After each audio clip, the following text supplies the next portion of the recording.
Welcome to the Now to Next podcast, where every week we provide wisdom on how to press play after a traumatic pause.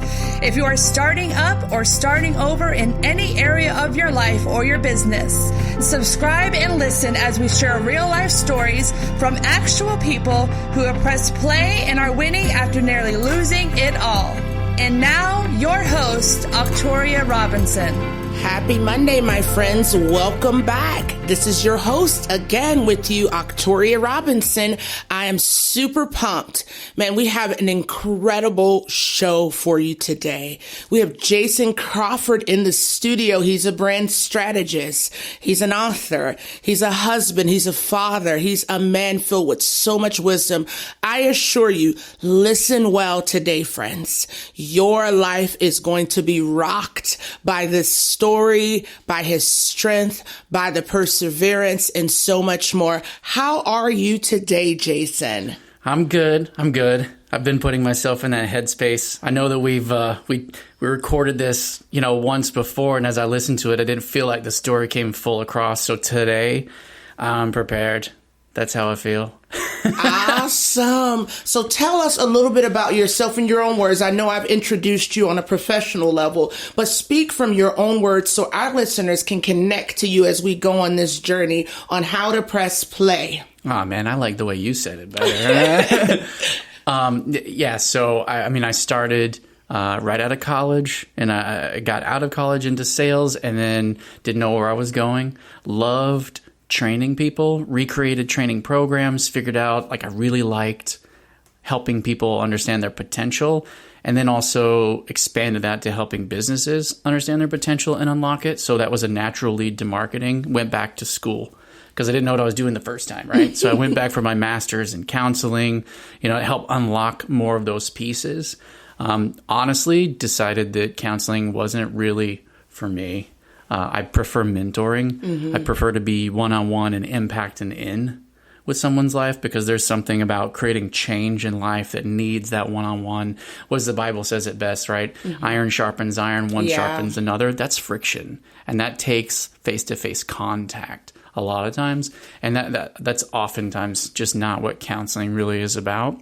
So I just took those skill sets and I work on applying them to businesses. It's about understanding where you are, why you're stuck, and where you want to go, and how to unlock those pieces, whether it's tech or walking through life or whatever. And that's really just that's my heart and soul.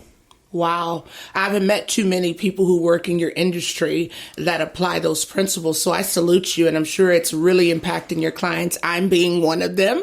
It does touch me in a really special way. I'm super grateful in how you do business. Now, on our show, it's an extreme privilege that we have to take stories such as yours, and we help our listeners to press play in their life after a traumatic pause. And that trauma could have come in a physical way, a mental way, an emotional way, sometimes a spiritual way, but it got them to such a place where they stopped. Mm-hmm. There's this life-altering halt that feels impossible and maybe even hopeless to overcome. We bring these stories in to not only encourage them, but provide them with tools. So I'd like to talk with you today about your story. Your book, I've just started reading it myself, really goes into a deep place. Please share with us what motivated you and your wife. What was that thing that got you guys to that place where you said, I feel like giving up, and how'd you overcome? Oh man, that's it's funny that you talk about giving up because that's part of the title of the book. It's on Unbreaking, how giving up saved our marriage. Wow. But it's we decided in writing that book to go raw because every time we read a self-help book that's 5 steps to this and 7 tips for that. And it always feels surface. Mm-hmm. And when I was in that place hurting, when I was in that place looking for answers and tired of bullshit, I wanted real help. Mm-hmm. I was sick of somebody said this and, we'll pray for you. And I'm like, yeah, but when does it get better? Where does that change come from? And my wife and I, we thought, man, it was a long time planning and writing and praying and just pouring tears over the whole experience to put that out there in the raw form that it was, but that was our goal. Our goal was to shine a light on how ugly and deep problems and pain can go, but how healing can still come from that, right? Just because, like, for me emotionally, it was looking down a dark tunnel and not seeing a light. Like, there was no light at the end of my tunnel at times. It was around a corner, and I couldn't see it. Didn't mean it didn't exist, but I couldn't see it. Wow. That was a mouthful. Yeah. Help our listeners today to see the heart of Unbreaking as it pertains to your personal journey. How'd you guys get to that point of giving up that actually rescued your marriage? What led to that? So, are you asking like the like where did the pain come from that led to the down? Okay. Yes. I think I've been thinking about this a lot, and I have an experience that comes from like after my wife and I were working through, right? We overcome, but we were sitting down in a small group at church, and they're just going around asking about, you know, what was it like when you came to the Lord? What was it like? Share this and share. Like, they're giving us all 30 seconds to a minute to just kind of break into the group and say, oh, here's what it was like when I obeyed the gospel or came to Jesus. And I didn't want to tell mine. So because I knew what mine was like, and I was sitting there and everyone's going around the room, and I just simply said, well, I was 11 years old and I decided it was time. And the guy looks at me and he's like, and that's it? I'm like, that's it. Because I wasn't ready to lay on them like what it was. Because the truth is, when I was 11 years old, I was freaked out inside. I was scared because I knew I was wrong. I knew I was bad because I was doing things. This is ugly. I'm just going to say it. But I was in a sexual relationship with my mother-in-law because my stepmom, because my dad was putting together sex games when I was a child, and I enjoyed it. And I knew that was wrong. And I knew I was wrong because of it, and I wanted freedom from that. So that's what drove me to that decision. But I'm not gonna. This is introductory. I'm not telling these people this, right? But my dad introduced me to pornography and sexual material when I was like 5, 6, maybe 7. I was young, and it woke something up in me I shouldn't have known about. You know, just the protection. I didn't have that. The protection of a father over his son, right? The thing that I give to my kids, where I'm like, nobody's coming. I didn't have that. I was vulnerable to that and invited into it. This whole world I shouldn't have known about. And that kind of twists the mind.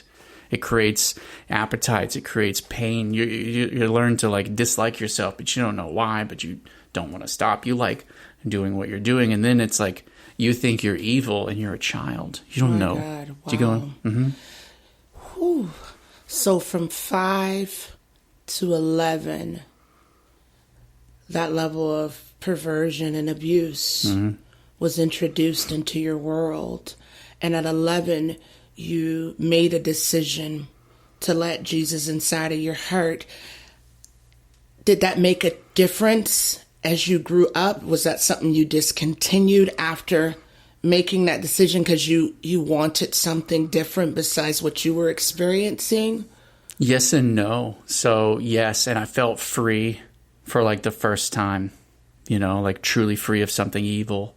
And the no is because this is my dad. He just pulled me right back in, you know, the little mind games, the this and that. And there was a place where it took like maybe another year. And then I came clean. I came clean to my mom. Like I'm a 12-year-old kid, and I go to mom and I say, hey, mom, I'm not a virgin anymore. And she's like, what? She doesn't have a clue, you know? And I sent my dad to prison. That was hard. I didn't talk to him for 10 years. Today, we actually have a great relationship. My dad and my relationships actually come full circle because he made immense reparations, and we've talked at length about all kinds of things, but it didn't start that way, and I carried that weight for a long time. And then my mom, on the other end, my mom was emotionally abusive, passive aggressive, like the whole, if you love me, you'll do this. And putting all of this weight on a 11, 10-year-old kid to like be the man of the house and run the house. And it was a lot. So my thoughts are going here. First of all, thank you. Thank you for your transparency. I really appreciate it. I know someone's being touched right now who is listening to this podcast, so we really appreciate you. But my thoughts are going here. As a 12-year-old kid, you're experiencing decades ahead of what you should have been exposed to while you're trying to grow at the appropriate rate that you need to grow, fast forwarding to you now being a man and entering into a relationship with your wife. How did that trauma you carried from an adolescent, infect is the best word that's coming to me, infect you building a wholesome, healthy, intimate relationship with your wife? It sabotaged it. It put a big hole inside of me that couldn't be filled. Like there was no way I could overcome the experiences that started there, that self-loathing, the hate, the doubt, like getting free, climbing right back in, warring with myself over like, did I really put my dad in jail over nothing? Because I wasn't sure. You know, when it's normalized, it's not abuse until you reflect on it 15 years later and think about, I'd fuck somebody up if they did that to my kid. Yeah. You know? Now, I'm sure, and this is a sensitive question, but I'm sure some of our listeners are thinking, well, Jason, if you knew you were that messed up, why'd you enter into a relationship, ask someone to marry you, knowing you're that messed up emotionally? Why didn't you pursue getting some help first instead of having to take a completely innocent person now into your mess, essentially, not minimizing the pain that shouldn't have happened to you, but you knew all of this stepping into your relationship with your wife. Why did you close the deal on the marriage knowing you were in so much pain? That pain is blinding. Like it had me thinking of one thing, which is I just want to feel better. I just want to feel better. I just want to like myself because I didn't. And having that relationship made me feel if somebody likes me, then maybe I can like myself, but it wasn't true. Wow. I can relate to that in so much, where you're pursuing relationships for affirmation instead of for true intimacy and connection. Bingo. And when you don't get it, then you retaliate with rejection to them and maybe even abuse or neglect to them. And that's a pretty dangerous place to tread on. Now, when would you say that your wife got to the place where the level of your brokenness and your pain, she couldn't bear anymore and she was ready to say bye, I'm done? Yeah, so little by little it built up in our relationship. It took about 4 years for her to break, to just decide that she hated me enough to just be gone. So what was that breaking point? That breaking point was after I cheated on her. I was working on school projects and we were going back and forth. Like we couldn't even talk to each other a day without arguing, without like turning into some kind of fight. If we could come home and figure out what we were going to have for dinner without like it turning into this big mess. You know, then it was a good day. Like there were days where I hoped she would die in a car accident on the way home so I wouldn't have to deal with the difficulty, because again, it was about me liking myself. And the way this relationship was going, I didn't like myself. Wow. So I heard her breaking point. Now I want to hear what was yours. What was your breaking point? Mine came after she finally... we both understood or thought that the commitment to marriage was one for life, like believing in that hard, and that she was willing to break that just to get rid of me it was a wake up call. And it sounds dumb, but when the pain is that blinding, I had a friend whenever I was going back and forth in this relationship, because I thought, if I'm living hell now and I'm going to hell, because there's no chance for me, right? If I'm living hell now and going to hell, where do I ever get to be happy? So I was like, well, I'm just going to find a freaking piece of happiness now. Just find one now. And that it became that. And then the tipping point came when a friend said, you do realize you can't have both. And in quite stupid honesty, no, I didn't realize that. Like I hadn't paused long enough on trying to like just numb that pain to get to the place where I had even realized I can't actually maintain this duality. So powerful. So we've heard both of your breaking points. From my experience, breaking can result in good or bad. Right. How did you turn that breaking point from being potentially something devastating and life-altering to your kids and so on and so forth to something positive where you guys partner in spite of your trauma, in spite of your brokenness, in spite of the damage that it brought to the relationship that you had with your wife up until that point? How did you guys turn that to something good? That was really hard because she hated me. She thought the same thing about, me dying in a car accident. I didn't find this out till later, but she felt the same way, right? And it was really, really hard to bridge that gap because at this point I was out. I was living with a couple of friends who had decided I could stay in a room with them, and we didn't have any contact, no contact at all. And you think dating is hard? Wait until you're trying to finally like save the marriage of the person that knows all of your dark secrets and hates you for them. Date that person. That's hard. That's freaking dark. So now I want to dig a little bit more. Question. Yeah, I want to dig a little bit more. Yeah. You said something key. I believe a huge press and play moment for someone out there listening today is how to transition hate into love in a relationship that has been through so much. I'm not asking for a perfect answer. I'm asking for a real answer. And that's that part that gets people to sign the paper, go through with the divorce, break up homes, break up kids. And I'm not coming against anyone who's had to walk through a divorce, but we're having this conversation to potentially save a marriage. Hell yeah. How do you change hate into love? So I've come to understand anger a whole lot more. And I thought I was angry before because I was angry at the idea that I couldn't like myself, but I hadn't actually not liked myself. Does that make sense? Yeah. I was pushing off not liking myself, that the idea of not liking myself, I was pushing it off and just keeping it at bay by chasing little things about myself that I like, but I hadn't sat and absorbed that yet. I hadn't let that in and go, you know what? I know you now, and I don't fucking like you. Wow. And that's going to change, right? Now I want to change it because I can do something about it. And I didn't realize I could do something about it because I didn't get what had me aching yet. I went and I saw a counselor that other people that I had known had worked with. He's a great guy. And he was working with me to help me figure out where all that pain started.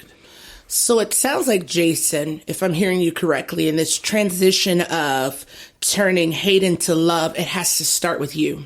Yeah. The victim inside of you was finding a reason to hate everyone Bingo. in your space.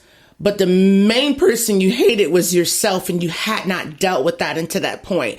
And it sounds like your relationship with your wife, in order to save it, you had to finally face that man in the mirror and deal with what you hated so much about yourself that blocked you from really, A, loving you, B, being loved, C, giving out any type of healthy love. Does that sound correct? Man, you nailed it. I would only like change it in a little bit because like I blamed her. Like you were talking about like the putting the pain off on other people and seeing other people to blame. I blamed her for how bad I felt, not me.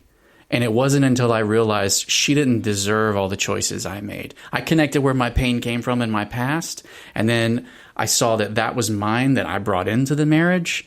And then it hurt. It hurt me, but in a real way where this is pain I can do something about. And it wasn't her fault. And then I started to realize none of this was actually her fault. It was always me, because there's only one person I ever really control, and that was me. And then I got mad at me. Finally, it's like whenever you hear somebody say something that you don't like, right? Like, and you get mad at them. It's like, okay, you can get mad at them, but at the same time, get mad at yourself because you listened. Does that make sense? It does. I feel like we really touched a deep place right there. And as we're wrapping this powerful interview up, another question I feel like might be lingering in the heart and in the mind of our listeners is, how do you stop blaming when you feel justified in the cause? Like you feel like that person deserves to be blamed. You feel like they've done something wrong, even though they don't believe they've done anything wrong, and perhaps they haven't actually done anything. How do you make that transition? I know moving from hate to love is one thing, but how do I shift my mind from being a blamer and being an owner, like owning what I can do to change my circumstances and change anything connected to me? Sure, yeah. Satan is a liar. Like he is. That's a lie. Like if you even think for a second that anything is somebody else's fault, it's a lie. Like Michael Jackson said, I'm talking to the man in the mirror. Wow. Like that's it. Like that's the only one that matters, because throughout life, that's the only one I'm in control of. And my words to my wife, I had one chance to talk to her, to finally say something to her. And it was, I made a vow to you before God, and I hadn't kept it from day one. And not because of you, but because of him, I'm now going to keep it, because that's the only thing I get to own. Wow. I like to say this statement. We cannot change what we do not own. We can't. And it sounds like the moment, even after being victimized since 5 years old. What age was it when this epiphany hit you? 24. So, man, that's more than a decade. 2 decades. That's like 2 decades. So even after 2 decades of festering trauma, a moment of ownership, you were able to rescue your own personal identity and your marriage. What would you say to the listener right now? It could be a man or a female that's in a marriage that came in with a whole bunch of garbage. They didn't realize how funky it was until it was met with friction, because they were required to give in ways they hadn't been challenged to in a relationship. What would you say to them to help them press play, rescue and save their marriage today? You know, it's the mantra for our business, Fierce Inc. It's be fierce or be forgotten. Like you've got to fight, and you've got to fight fierce or forget it. There's a place deep inside. It's warfare. It's spiritual warfare. It doesn't need a soft answer. It needs one that's hard, right? It needs you to be hard, but the person that you have permission to be hard on is no one but you. Wow. Because that's the only thing you can hone, right? When I go to the gym and I'm working and I'm exercising, like I don't change anybody else there. Thinking about push-ups doesn't change my body. Like thinking about exercising doesn't change me. Getting the mindset isn't it. You got to put it into action. You got to start stepping through the steps of change. And it's hard, super freaking hard. I've spent days on my knees, tears, crying, driving to work. Like it's raining outside. There's windshield wipers, but there's no windshield wipers for the tears. You know what I mean? Like, come on. And you just driving through them. Drive through it and own you. Wow. That makes me think of something else I like to say. Don't give yourself permission to accept an excuse of yourself, from yourself, that you wouldn't allow from someone else. How can people connect with you? Where can they purchase your book at? The book is on Amazon. If they just go and type in Google and say Unbreaking Amazon, our book is usually the first one that pops up. And if they go on to Facebook, Fierce or Forgotten is our handle. So they can just type in Fierce or Forgotten and find us. The same is on Instagram and Twitter. Wow. Whew. It's hard to close this one, Jason. Sorry. Man, I tell you, I am personally grateful. I've said this already in the interview, but I want to extend another heartfelt thank you. Your story. Whew. Listeners, I know you're out there and you're thinking like, man, keep going, Victoria. But the great news, he's giving you some incredible ways to remain connected with him. I want to personally encourage you to grab his book. If your marriage has walked through any level of trauma, any drama, any infidelity, any pain, any hurt, any lack of love, this book will, and read it with your spouse if they're open to it. Him and his wife wrote it together. I think it's so beautiful. I respect her in the utmost ways for going on a limb and putting herself out there with her husband. I want to close with this, guys. I know you've been through a lot. I know your relationship has walked through a lot. I know you came in with baggage. But you too can transition from hating yourself to loving yourself and loving those that you have in your world. But that starts with owning your pain. I just recently shared a message on it was time to grieve the time that you lost. Maybe you also need to do that. Grieve the time that you lost. For Jason, it's been a couple decades. Maybe for you, it's been more or less, but nonetheless, it's time that you lost. And as much as I'd love to be able to give it back to you, you can't get it back. The only thing you can do is move forward, or you'll remain stuck and you'll lose everything that resembles love, hope, and joy in this world. You are worth pressing play. Connect with Jason. His family has many resources and in so many ways. Definitely find them on social media. We appreciate you for listening. Tune in this next coming Monday for more episodes that are going to encourage you to press play, give you tools of how to do that even after a traumatic pause. Until we connect again, my friends, have an incredible week. Thank you for tuning into our podcast today. For all things Launch Now, log on to launchnowus.com for info on products, resources, and upcoming events. We are looking forward to connecting with you and enriching your life through our next episode. And remember, you have what it takes to press play. Have a super duper epic week.